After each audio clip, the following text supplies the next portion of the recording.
First up, the constant rule. The derivative of any constant is always zero. Step 1. Identify that 7 is a constant. Step 2.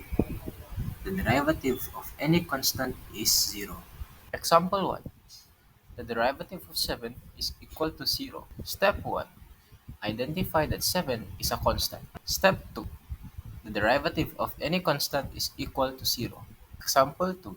The derivative of negative 12 is equal to 0. Step 1. Identify that negative 12 is a constant. Step 2. The derivative of any constant is equal to 0. Next, the power rule. Bring down the exponent, multiply, and reduce the exponent by 1. Example 1. The derivative of x raised to 4 is equal to 4x raised to 3. Step 1. Identify the exponent. Step 2. Multiply by the exponent. Step 3. Simplify to get 4x raised to. Example number 2. Derivative of x raised to 5 over 2 equals 5 over 2 x raised to 3 over 2. Step 1. Identify the exponent. Step 2. Multiply by the exponent. Step 3. Simplify to get 5 over 2x raised to 3 over 2. Moving on, the constant multiple rule. If a constant multiplies a function, keep the constant and differentiate normally. Example 1. The derivative of 5x raised to 3 equals 15x raised to 2. Step 1. Keep the constant. Step 2. Differentiate x raised to 3 using the power rule. Step 3. Multiply 5 times 3x raised to 2 to get 15x raised to 2. Example number 2. The derivative of negative 7x raised to 5 is equal to negative 35x raised to 4. Step 1. Keep the constant. Step 2. Differentiate x raised to 5 using the power rule. Step 3. Multiply negative 7 and 5x raised to 4 to get negative 35x raised to 4. Differentiate each term separately. Example 1. The derivative of x raised to 3 plus x raised to 2 is equal to 3x raised to 2 plus 2x. Step 1. Differentiate x raised to 3 using the power rule. Step 2. Differentiate x raised to 2 using the power rule. Step 3. Add them together. 3x raised to 2 plus 2x. Example 2. The derivative of x raised to 5 minus 4x raised to 3 equals 5x raised to 4 minus 12x raised to 2. Step 1.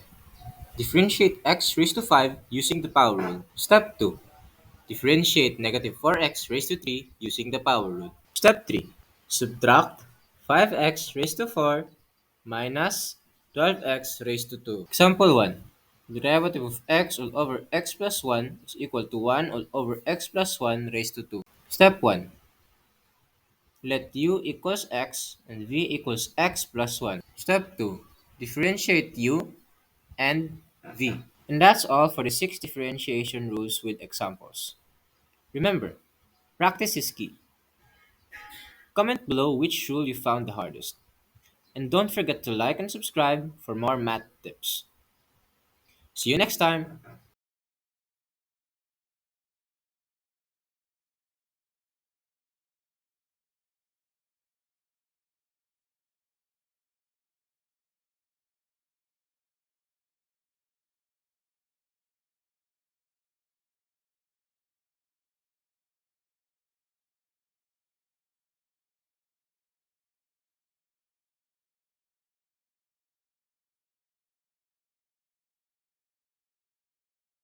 Step 1. Let u equals x.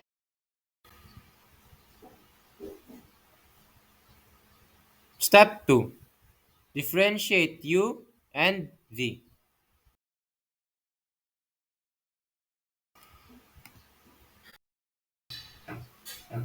Example 1. The derivative of x all over x plus 1 is equal to 1 all.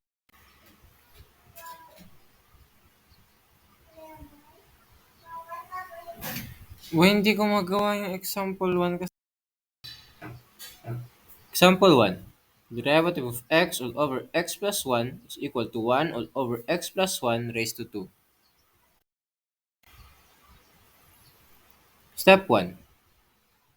Let u equals x and v equals x plus 1. Step 2. Differentiate u and v. Step 3.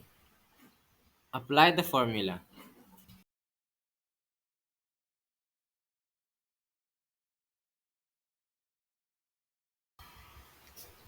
Example number 2. Napiyok ako dun eh.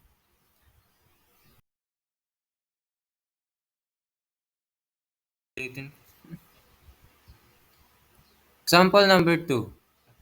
The derivative of x raised to 2 all over x plus 3 is equal to 2x x plus 3 minus x raised to 2 times 1 all over x plus 3 raised to 2.